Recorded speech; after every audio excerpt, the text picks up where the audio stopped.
So coming down onto your side, taking your blue ball, and you're going to put it underneath your rib cage. And you can play around with having it a little closer to your armpit or a little closer to your waist, but ultimately you want to have it nice and centered so you can balance on it.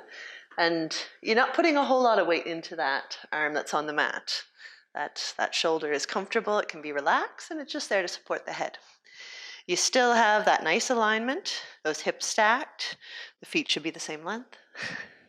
And that top arm, at least for our first exercise where we're going to lift the leg straight up and down, have that top arm off the mat if you can, either just on that pelvis or behind the head. Take your breath in to prepare, drawing in with that low belly, little lift of the pelvic floor as you raise that top leg, flex and lower. Point and raise, flex it down. Thinking of nice length through that whole top side of the body and tuning in to appreciate when do you wobble on the ball. Can you smooth that out a little bit? The ball does not lie. It tells you when you're failing to stabilize. And we'll do 3 more like this. A nice reach. Lower. Good. And then we'll hold this one up. If you need to lightly put some fingertips on the mat for the stability while we do the circles, you can, or challenge yourself to keep that arm off the mat. We're just going to do 3 each way. Nice circle. And I want you to take your time through each part of the circle, especially when you do want to rush. It means it's a hard part for you, and you should spend some time there to build the muscles in that range of motion. Perfect. We'll reverse direction, but we'll skip that today. Let the leg go behind. Let that opposite arm reach forward. Not opposite arm, the top arm. And we're going to raise and lower that leg for 8, for 2, for 1. Beautiful. You can press up, and if you want to do a nice little side stretch after that, always feels good. And then coming to the other side.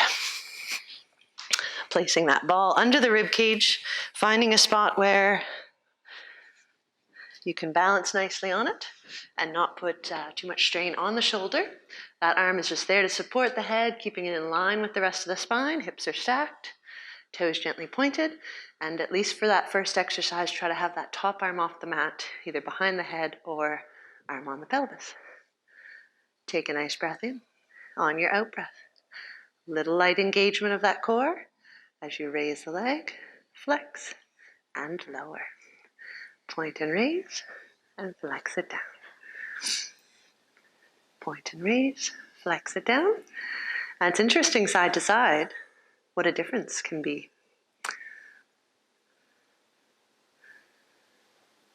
Sometimes we'll be solid on one side, and the other side we're sort of fighting that wobble the whole time, and that's fine. It can even change day to day. A lot of things affect our balance and our sense of being in space. Hold this one up, and let's start those circles.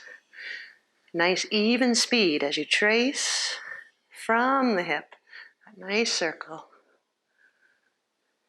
You can tell which side is more difficult for me. And as you repeat the circle, just try to see if you can trace a slightly bigger circle. Try to give a little more flexibility to that hip, a little more control in the core as you increase the size of the circle. Let's reverse it and go the other way. Nice circle. A little bigger. Ignore that wobble at home. And a tiny bit more. Tiny bit bigger on that third circle.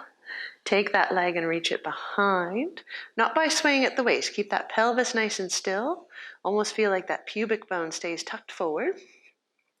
And we're going to reach the top arm forward for a little counter balance. And we're going to raise that leg for 8, for 7, for 6, for 5, for 4, for 3, for 2, and for 1.